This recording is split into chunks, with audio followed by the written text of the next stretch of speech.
Please be seated.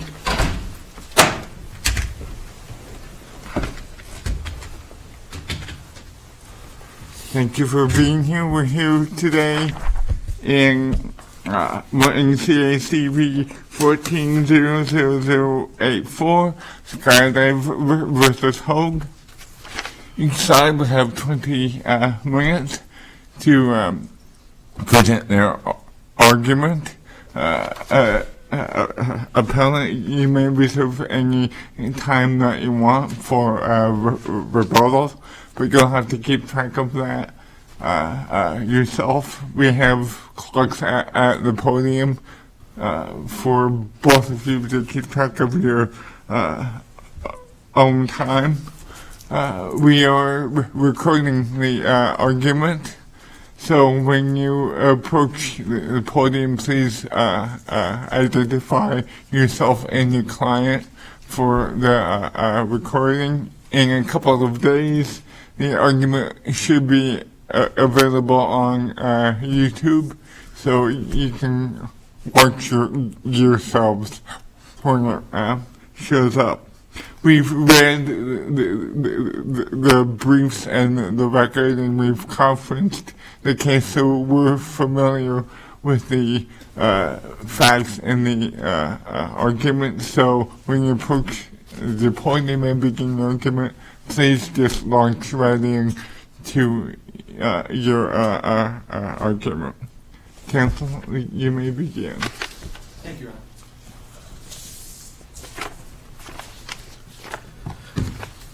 Good morning, Your Honors. Andrew Jacobs, Snell and Wilmer, Tucson, for the plaintiff and appellant, Skydive Arizona, Inc., and I'm going to try to reserve about 5 minutes of time if it works out that way up here. I'd like to talk to you about what I think are three sets of legal errors in the matters determined by the Superior Court, starting with the contract issues, then to the Lanham Act issues, and finally, if there's time permitting, to Rule 60C6 in particular. As to the contract issue, the parallel evidence rule is essentially a rule of bend but not break. While it can supply meaning through testimony that can be consistent or help inform the purposes of a contract, it simply doesn't permit courts in Arizona to determine matters that are strictly contrary to the plain language of the agreement. And there's not just one such error in this case. There are two particular errors where the trial court determined matters expressly contrary to the plain language of the agreement, which Arizona contract law does not permit the trial court to do. One of them in particular was with respect to domain name. There was a very particular set of covenants in this contract which gave Mr. Hogue very valuable benefits, and Mr. Hogue covenanted that he would immediately change, in paragraph 4 of the contract that gave him these benefits, he would immediately change the name to Skydive Coolidge. The trial court found, notwithstanding that, as a fact, based upon oral testimony, that he hadn't really decided what he was going to change the name to. That is simply a finding of fact that cannot be supported. It is a conclusion of law that undoes paragraphs 4 and 7 and 9 of the agreement. For in paragraph 9, he also covenanted immediately to announce it to the world, showing that it was very important to Mr. Hill and his business Skydive Arizona. And in paragraph 7, there's also a covenant that everybody calling up on the phone would learn of the new name of the business. So this is in 3 of, I think, 14 paragraphs in the entire contract. It's an obviously material and obviously important circumstance, and the trial court was simply not at liberty, despite the wishful urgings of Mr. Hogue, to refashion that contract as one that exempted him from this requirement. Also, in the contract, we see that any breach of the contract gives rise to equitable relief, because all breaches, it indicates, are breaches that cause irreparable harm, paragraph 11 of the agreement. And so when the court adopted Mr. Hogue's approach and decided that not changing the name, well, he hadn't really decided, it really didn't matter, it couldn't be a material breach, the court not only undid paragraphs 4, 7, and 9, it undid paragraph 11, because that is irreparable harm under the contract that Mr. Hogue agreed to that bought him the valuable benefit of not being sued in the Mullins lawsuit in which Skydive Arizona was then engaged. So that's one problem that shows the Arizona contract law not being followed and which should mandate remand for specific performance. But And this is also an integrated contract I wanted to point out as well. I'm not sure in Arizona what is the point of a business in having an integrated contract, meaning that everything merges into it, if we're going to allow essentially a parade of narrative wishful testimony to undo the purpose of the contract in the way that was affected below. But in addition to that, there's also the breach of the covenant to continually operate the business in Coolidge, Arizona. Yeah, Counsel, about that, I think that this deals with paragraph 8. It deals with many of the subparts of paragraph 8, A, B, C, and the others. The trial court found that you could read that both ways, that you can read it to require that the business, that the particular business had to be operated in Coolidge, and that you could alternatively read that language as just describing the business that is a subject of the contract. So how is it that is not ambiguous? There are two different reasons that doesn't redeem Hoag's position and is not ambiguous, Your Honor.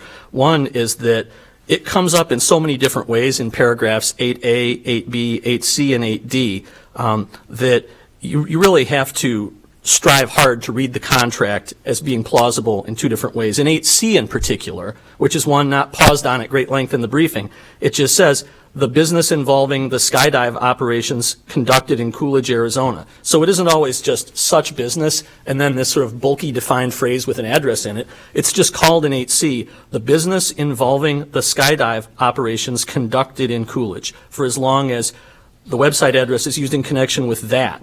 And if you use that formulation, which is a little bit different from the others, but shows that interchangeably they mean the same thing in common, Judge, you see that it is a business involving skydiving operations conducted in Coolidge, for I'm reading that straight out of... Because I don't dispute with you at all that you can read the language the way that you're proposing.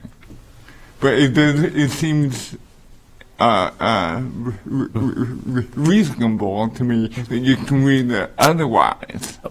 Understood, Your Honor, and perhaps I led with my weaker point, which is probably not, good oral advocacy technique. For even if we take out of it the business now operated, you can't take skydiving out of it. Every single reference to what this is in this contract is a skydiving business, and it's not just in paragraph 8. It's up and down paragraphs, I think, 2 and 3 and 7 and 8 and all the subparts. And what happened here was, it wasn't just that it got moved out of Coolidge, but it stopped being the operation of the skydiving business, because we have this sort of theory of the ever-morphing business that makes the contract illusory that they propound. Because to say that this contract is ambiguous and it could be read to involve the business if it got moved out of Coolidge, I understand that position, Your Honor, and the concern Your Honor's raising. But it's a skydiving business. Everything in this contract is about a skydiving business. And it's essential to their position that it not mean that. Okay? And that's the problem with what they're saying. The paragraph, the piece of their brief that I think is most illustrative of this is at page 37. They make this kind of extraordinary argument that a business is transitory and fluid. There's no support for this. It's just stated as a normative assertion. As time goes by, a business can be expected to change its location and or the nature of its operations. Well, then why did we call it a skydiving business every single time we defined it? Every single time. We never called it a parachute equipment sales operation. We never called it a government contract operation or a leasing operation. We called it a skydiving operation. And that piece is not amenable to the ambiguity distinction, I think, Judge Howell. Was the precise definition of a skydiving business in the contract? No, but, Your Honor, in 2005, as we illustrated, I think, at page 17 of our brief, it's undisputed, that he sold the lease in September of 2005. And so he ceased to operate the thing that the business was. And so it isn't just that he moved it out of Coolidge. It's also that it stopped being a skydiving operation run by him. And independent of that, any breach of this agreement, any breach, paragraph 11, entitles us to specific performance because it is an irreparable harm. And so if my first argument were correct about the names, this falls by the by. we should still get specific performance and still be entitled to recover the domain name, for you have a breach in terms of not renaming the business, not notifying the world in a press release, not notifying the world by phone, and that breach alone should be enough, even if Your Honor remains concerned that the agreement is ambiguous not only as to quote Coolidge, but also as to quote skydiving, and I'd respectfully suggest the former argument is better founded than the latter, just from our point of view. So with respect to this, we can also see that it makes the contract illusory, which is an important point in Arizona contract law. You can't have a contract that basically lets one side excuse itself from performance by writing essentially what they wrote at paragraph 37. They basically take the position the business is whatever he says it is. As long as he owns a share of it on paper, he can basically not be doing anything. It can turn into something that's not skydiving at all. No matter what it is, that fulfills the covenant that is in the contract and allows him never to return the domain name. And that is patently not the purpose of this contract. The contract certainly had as one purpose aiding Skydive in its suit against Mullins, but it also, as part of what I would say is the trial court's honestly very far-reaching rewrite of it, the trial court simply ignored the paragraphs that said they're not going to sue Mr. Hogue, and said that Mr. Hogue, is excused from being sued. There's paragraph, I think, 3 and paragraph 5 go to that covenant as well. And so the rights here to the domain name are important. Paragraph 10, nothing is to be construed as a license. This is about their intellectual property rights. It's about the domain name. It's about the marks. And so to simply say that he can do anything he wants to transmute the business in any way he wants and be excused from this one covenant of giving back the domain name, I think does violence to the obvious and evident purpose of almost every paragraph of this contract. And our contract law should not countenance the rewrite that was effected by the Superior Court here. But the Superior Court also erred with respect to the Lanham Act, and the error of law there, though I know it's a bit unusual for this court to reverse in the matter of a jury instruction in particular, it's warranted here. The Superior Court simply didn't need to go out on a limb and announce an incorrect statute of limitations under the Lanham Act. It had no need to do that. There was no necessity to do that, but it was led into error by the propounding of an overly aggressive jury instruction. Well, and counsel, about that, let's assume for purposes of our discussion that the insertion was error. It seems to me, though, that the parties were able to put forth whatever evidence that they wanted on the issue, and the insertion didn't prevent your client from putting forth evidence or arguing the matter. What's your answer to that? My answer to that, Your Honor, is that Arizona's legal standard for the significance of a wrong jury instruction is not the highest bar to surmount in this court. There is the 1967 Arizona Supreme Court case concerning this Noland that says if the instruction might have produced a different result, an American Pepper Supply in 2004, the Supreme Court here said we cannot say that the jury might not have found otherwise had it been properly instructed. And here, I want to do what they're saying the court should do. I want to take the totality of the jury instructions and look at them. For when you look at the totality, they are inherently confusing. The law in this area rests very fundamentally and very strongly on... Sorry, Your Honor? Well, but I did think that you raised that all of the jury instructions were erroneous or confusing. We're only concerned with one particular instruction. We are concerned with that instruction, but I agree with them in their briefing that the best way to understand it is in the context of the overall set. They argue, well, the overall set cures it because you can see over here and see over here. And I say that the law in this area is about likelihood of confusion. And the court adopted this plainly erroneous interpretation of 1 year, which put every single instance of demonstrating confusion, actual confusion, all 6 of them, more than 1 year. In fact, 1 year plus 2 days and then more. Well, but no one was told you can't consider those instances that would fall outside of the statute of limitations. There wasn't a special interrogatory, was there? I do understand and appreciate the point, Your Honor, and I'm not trying to talk past it. It is in the record. You're right. It's out there. The jury saw the 6. You're right. What it saw was 6 instances in the time space that it was told are not actionable, and it had 0 instances of confusion in the time space that was actionable. And that may not be persuasive, but that's my best response on the point, Your Honor. So I do appreciate the concern. Thank you. Beyond that, Your Honor, we also have, and I'd like to pause briefly on a couple matters relating to Rule 60C6. At this point, I think it's important to clarify a couple things that are different in the law than were stated in their briefing. In particular, they're saying that we're trying to have our cake and eat it too because there was an unsigned order, which is not appealable under Rule 58A, and at the end of the case, they say, well, we should have been the ones to come back and secure a signature on the order, which of course they also could have done. They cite Rancho Pescado and say we're trying to have it both ways. Rancho Pescado from this court says, quote, our holding is limited to the arbitration process specifically, and that was very express on that point. The Supreme Court case Wells, which really precedes and Rancho flows from, expressly distinguished the possibility of an unsigned order, whether it was appealable, because as Wells pointed out, it was expressly allowed to be appealed because that order predated the enactment of Rule 58A, and at that point the order was therefore not then required to be signed to be appealable. Here that requirement existed, and while they put the burden of that on us, they also did not secure that themselves. So those particular examples are out there. I do understand and agree that a Rule 60C6 order is a special order under 2101 that is permitted to be appealed, but it was not signed. It is therefore permitted to be appealed in the way we appealed it. And as to the underlying merits of that argument, I mean, what you have there was essentially a naked horizontal appeal because a superior court had already determined that Mr. Hogue had to respond. And then a later judge comes in on rotation and says, okay, I'm the judge here now, and I'm going to say, and the whole heft of the analysis of the subsequent judge was to say that the prior judge's minute entry, quote, substantiated an expectation that military service would excuse Mr. Hogue from participation in the suit. He didn't bring a motion under the Service Member Civil Relief Act. And by the way, the other 2 defendants aren't service members. They aren't entitled to relief. They are not persons entitled to relief under that act in any circumstances. They are companies. And they're required in Arizona not to be pro per. You can't do that in Arizona. You have to appear by counsel. And they didn't appear by counsel, which is more than ironic given that one of the points they're making is that he supposedly continuously operated the business.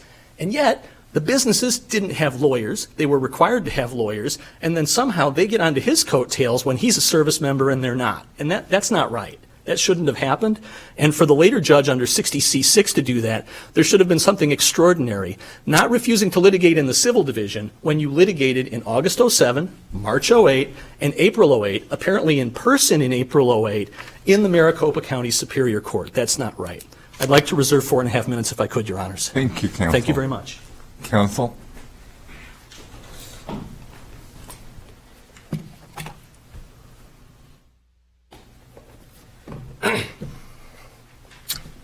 May it please the court, my name's Eric Gear with Jennings, Strauss & Salmon. I represent the defendants appellees Mark Hogue, Skydive Force, and Skydive Coolidge.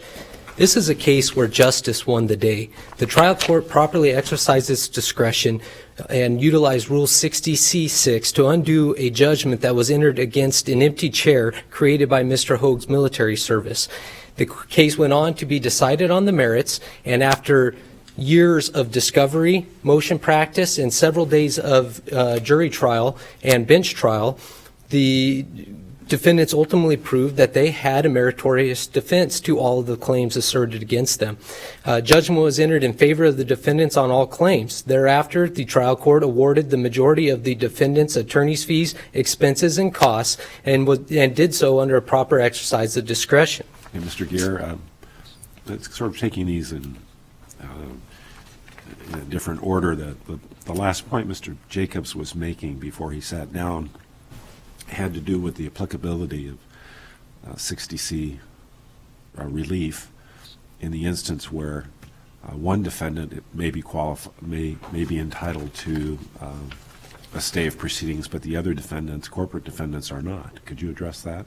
Absolutely, Your Honor. I'll start with, there's a reason why this court has a rule that things should not be raised for the first time on appeal. They certainly shouldn't be raised for the first time at oral argument. I will represent to the court that that issue has not been raised anywhere in the record. It wasn't raised in the party's pleading or briefs in this case, and in fact, I just think it's simply an incorrect statement. The Service Member Civil Relief Act is not narrowly confined to members who are serving their country. It can also include others whose rights are implicated by the unavailability of the service member, which is the case here. Mr. Hogue is the sole owner, operator, manager, person responsible for these defendant entities. If you don't give protection to his companies, then the act really has no teeth. It needs to protect our service members so that when they go off to serve our country and are unable to tend to their ordinary business, they do not have judgments entered against them.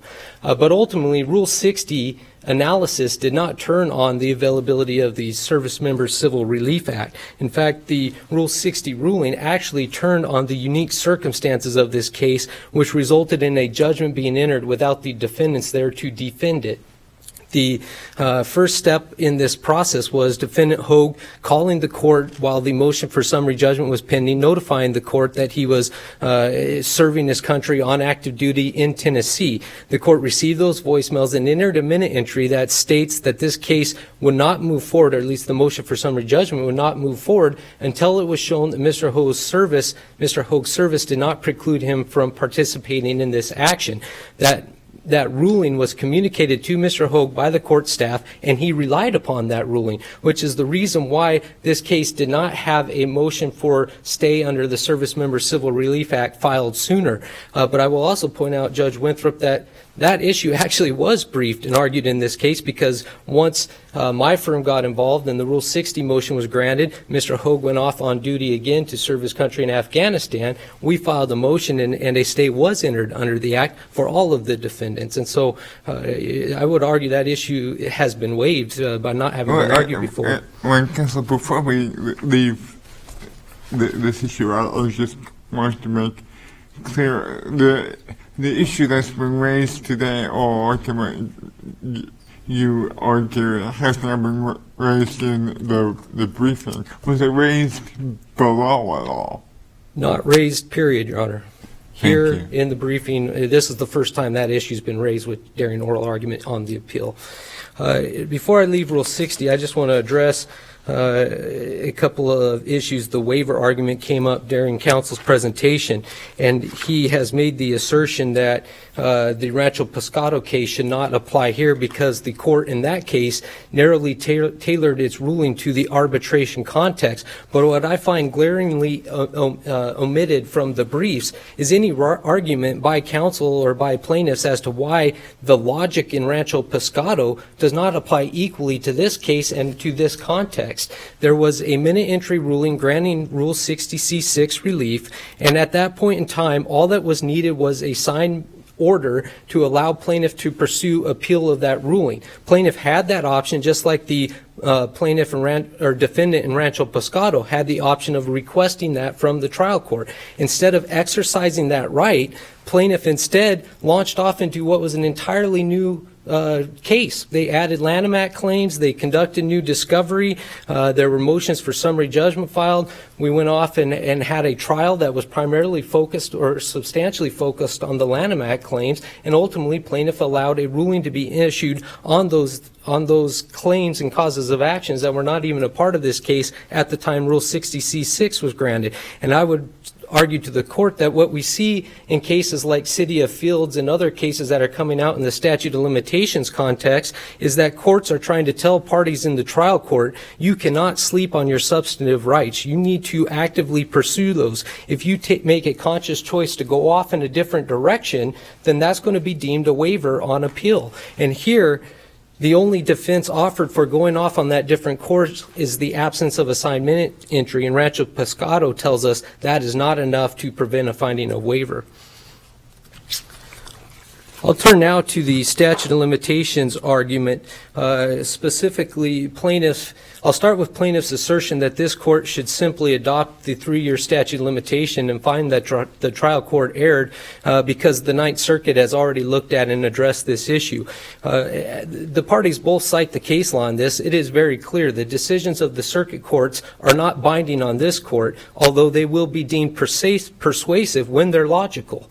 Here, when you look at the analysis performed in the Ninth Circuit, including by the Automotive Gold Court and by the Ranch Realty Court, It's wholly lacking in the analysis necessary to determine whether a Lanham Act claim should be determined or should be subject to the 1-year statute of limitations or the 3-year statute of limitations. In those cases, the court simply said there's a similar trademark claim under Arizona common law, therefore the 1-year statute doesn't apply. That's not the analysis that we use in Arizona to determine what the statute of limitations should be for claims that are created by a statute. And now here's the most important reason why I think this court should not blindly defer to the Ninth Circuit analysis. If you were to do that and adopt that ruling in this case, that would also mean that our claims under 44-1441 should be governed by a 3-year statute of limitations. And that is an analysis and a decision that's never been made by an Arizona court in a published opinion. And so you would be essentially allowing the Ninth Circuit to set Arizona law. Instead, what should happen here, because of the unique circumstances where the Lanham Act adopts the state statutory scheme, Arizona state statutory scheme, applicable to an Arizona state claim, this court should look at the issue first and let the Ninth Circuit fall in line based on your analysis. And as we've submitted in the briefs, the analysis requires you to look at the elements of the Arizona trademark laws and a claim under those laws and compare it to the claim for common law trademark infringement. And if there are different elements or different liabilities, then the claim arises out of statute. If all the statute does is codify the common law, which is not the case here, then you apply a 3-year statute of limitation. And in fact, the Ranch Realty Court and plaintiffs in their briefs cite the Andrews case for that analysis, but in fact, Andrews confirms exactly what the defendants are saying here. You look at the two claims and determine whether the elements or the liabilities are different. If there are different elements and different liabilities, you apply the 1-year statute of limitations under 12-541-5. Here, the most glaring difference between a common law trademark infringement claim and the statutory trademark infringement claim is the fact that to pursue a statutory trademark infringement claim, you have to have a registration. Registrations didn't exist under the common law. That was something created by statutes and created by our government in connection with trademark rights. And so those two claims are necessarily different, and the analysis in Murray, where the court decided that consumer fraud claims are subject to a 1-year statute of limitations because the analysis or the elements are different than a common law fraud claim, applies to this set of facts also. The trademark claim should be subject to a 1-year statute of limitations. Okay, so this is, and I take your argument, but does this really matter if the parties were able to put in the evidence that they wanted to, and the court was able to consider that?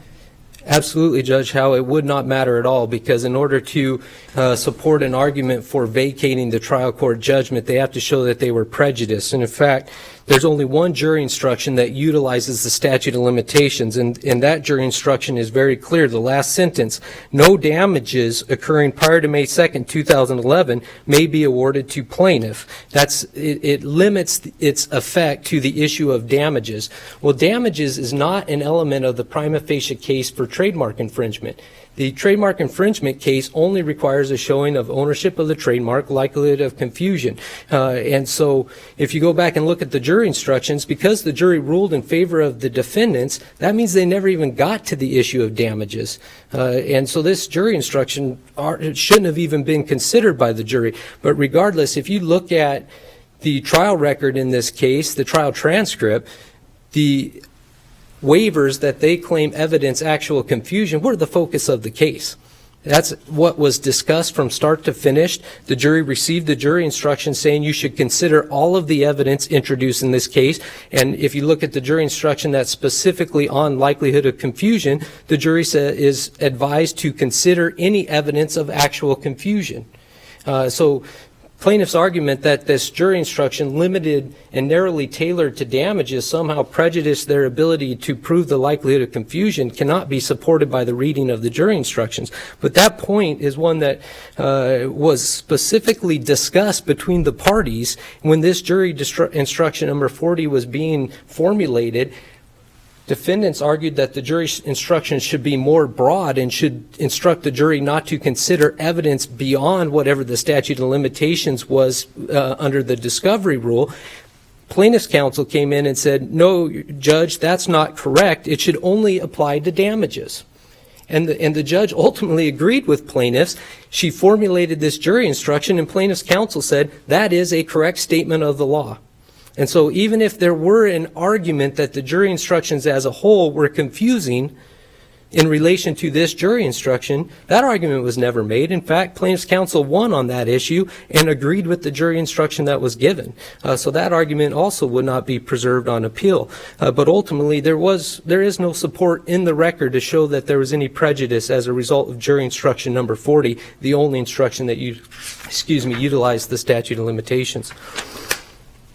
In regard to specific performance, I want to just start with a couple of things that are unique to specific performance claims, which the court should remember here that this case is not about a breach of contract claim. It's about an argument for the remedy of specific performance.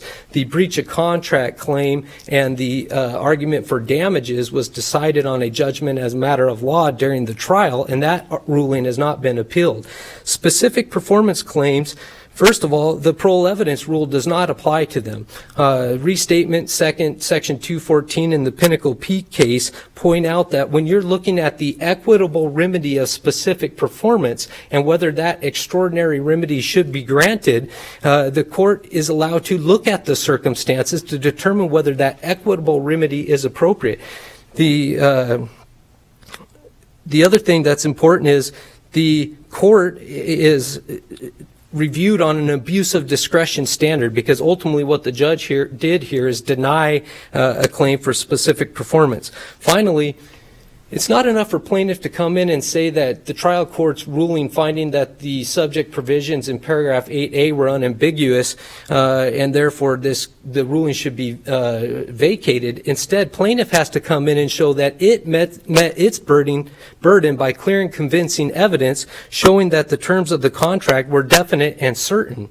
If anything, this case makes very clear that the terms of this contract are not definite and certain, certainly not by clear and convincing evidence, and therefore the trial court's ruling should be affirmed on appeal, even if there are some questions about the court's interpretation, which we would argue the court got this contract right.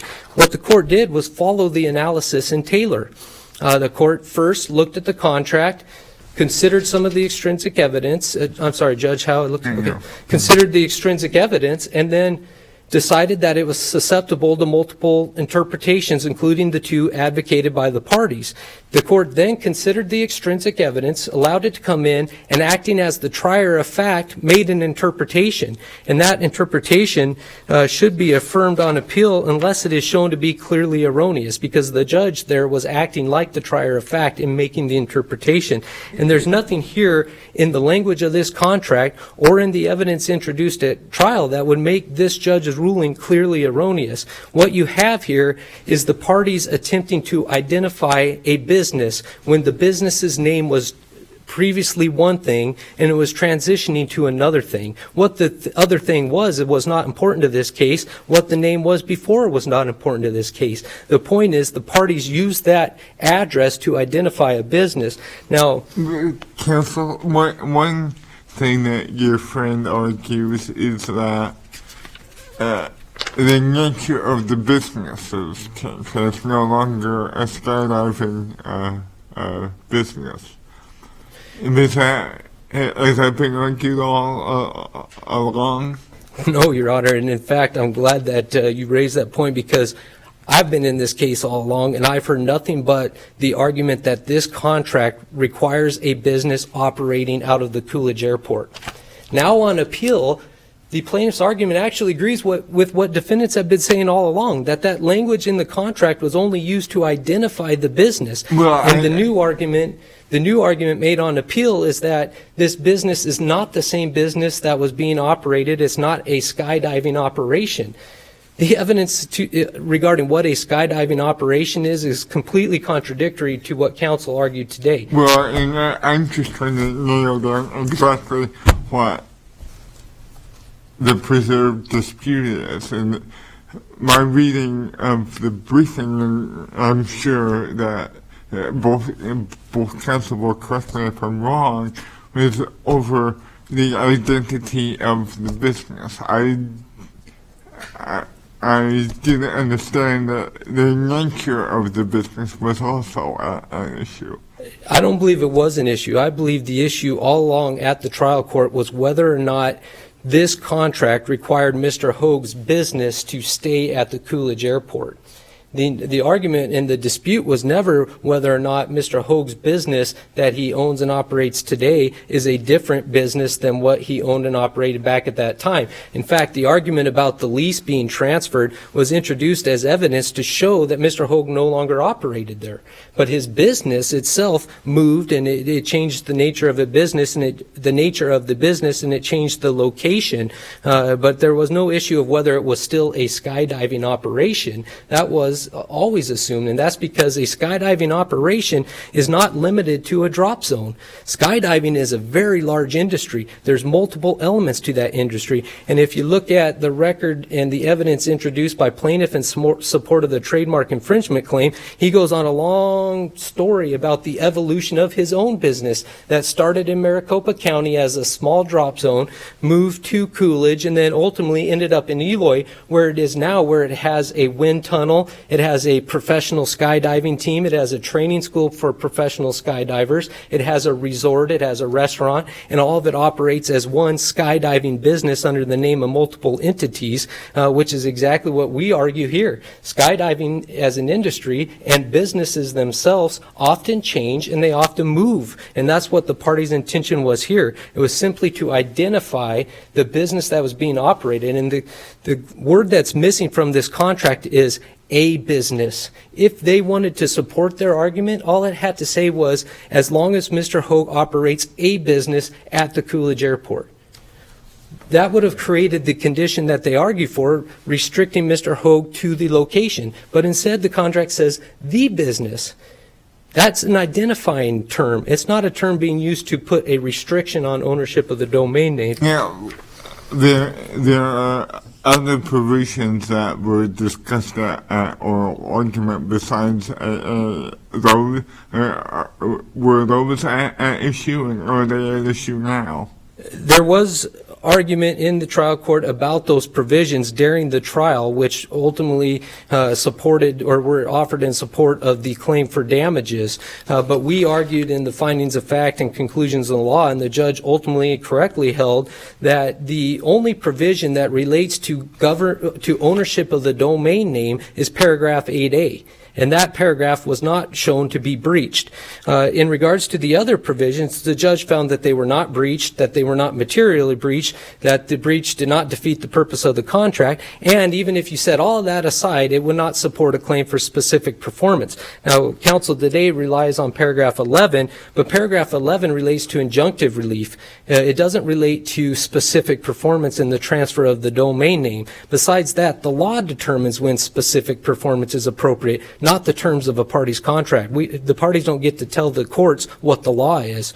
I have 8 seconds left. I just want to, on the attorney's fees, which wasn't addressed by counsel, I just want to point out that the argument in there about the Lanham Act and whether or not the plaintiffs were required or defendants were required to make a claim for attorney's fees under the Lanham Act. There's a case that came out just a couple months ago in the District of Colorado, specifically holding that the Lanham Act does not preempt a state's more favorable attorney's fees provision, and that applies also to contractual claims. So there's no requirement here that the Lanham Act be utilized by defendants to get their attorney's fees. They were entitled to their fees under the terms of the contract and the state statutory provisions.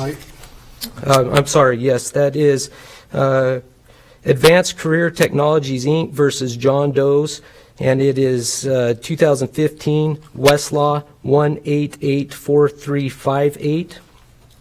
And then the case saying that contractual attorney's fees provisions are also available is Oric Direct versus Dyson, Inc. 73 FEDRSERV 3rd 223. And that's Eastern District of Louisiana, 2009. But I just wanted to make sure I raised that because that was an issue raised in the reply that was not addressed. On that first case, did you say 1884358? And counsel, would you file a notice of supplemental authority? I would be happy to do that, Your Honor. Thank you. That case was 1884358, and we'll file a notice of supplemental authorities. Thank you. Thank you. Counsel? Okay. Thanks, Your Honors. Their claim that the argument that the companies weren't entitled to SCRA relief or was not raised below is incorrect. In EIR 35, page 11, line 5, the Act would not have any applicability to the companies that are defendants anyway. It was raised in response to one of the questions Your Honors asked about that point. Raised below. It was raised below. Okay, was it raised in the briefs here, too? No, we argued that Rule 60C6 wasn't appropriate here in general, and we argued that our reasons below were well stated, but we didn't specifically call that out on appeal, Judge Thompson.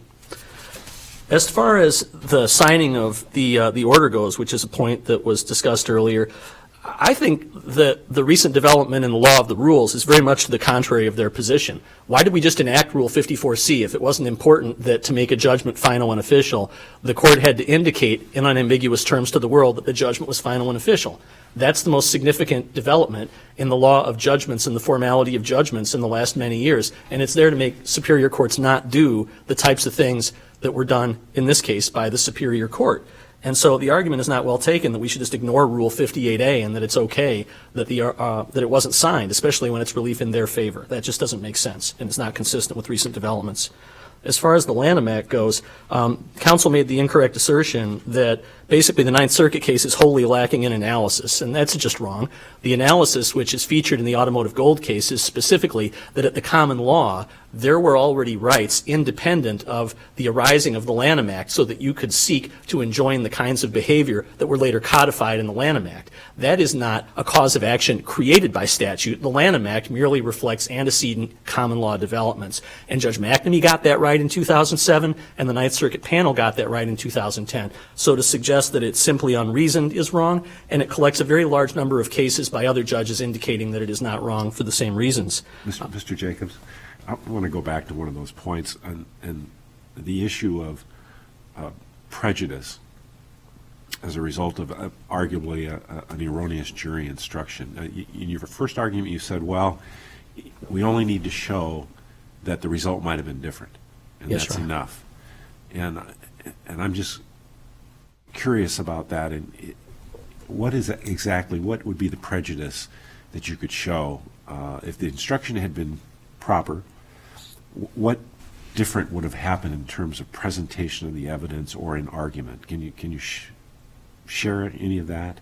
Your Honor, I think that if you move the line from 1 year to 3 years, we wrote a whole trial brief about this. There's a 7-page brief, I think it's ER 276, saying 3 years is vitally important. If that had been the case, we could have argued and would have been able to much more forcefully emphasize the existence of the 6 different instances of actual confusion. But when you have this instruction sitting out there, the counsel says, well, maybe there's an issue that it was confusing in toto, but you agreed that in its little lane, the law of damages was well stated. That doesn't answer the right question, Judge Winthrop. The right question is whether the totality is confusing, and we could have argued, going to your question, look, within the time period to bring suit here, there's all this confusion flying around. It would have been very risky to emphasize that, given that the damage instruction that counsel just got up here and referred to is that no damages before that one date. And he says, well, but they need to understand that damages aren't inherently an element of the claim. They've got about 15 pages of Lanham Act instructions. If you can say to a certainty the jury couldn't have determined it otherwise, that would be very surprising. And I think given that every single instance is on the other side of the line, that's significant. It isn't like there's 3 and 3 and I'm saying there were a few more. Every single one was taken away by that 1 year line. But, counsel, it seems like you were able to argue the elements of your claim with the evidence that you had, and that the instruction only pertained to damages, which came much later in the analysis.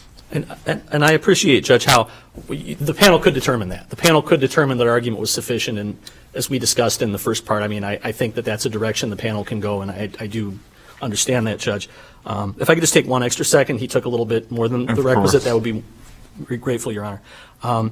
As far as the question about whether the issue about Coolidge skydiving, whether there's clearly erroneous interpretation of the contract going on here. We think it's de novo as stated in the brief, but even if it's clearly erroneous, I mean, he said he was going to rename it Coolidge Skydiving. He covenanted to do that. He covenanted a press release. He covenanted phone calls are going to hear it's Coolidge Skydiving. It's all about the rights to that name. And he just didn't do it. A court can't just decide as a finding of fact based on self-serving opining that that isn't a breach, or as they say, it's not a material breach. No, all these breaches create irreparable harm, so they're obviously all material. That's what the contract says. They can't just parole that away, which is too often the practice. And finally, I've really never heard the argument that the phrase a business is, the phrase the business is not more specific than a business. I mean, that was kind of odd. The is the specific indicative article in the English language. It's the business. And that is what he covenanted to continue. And that is what, when he stopped doing it, was going to give rise to the springing right to have the return to Mr. Hill of his web domain. And it wasn't, if it was just a business, that would have been more general. They could have made the same argument more forcefully if it was, but the business is this specific business. And that's what he stopped doing. And I'm way over time, so I apologize, Your Honors. Thank you, counsel. Thank you for both of your excellent arguments. We'll take the matter under advisement and issue a decision in due course. We stand adjourned.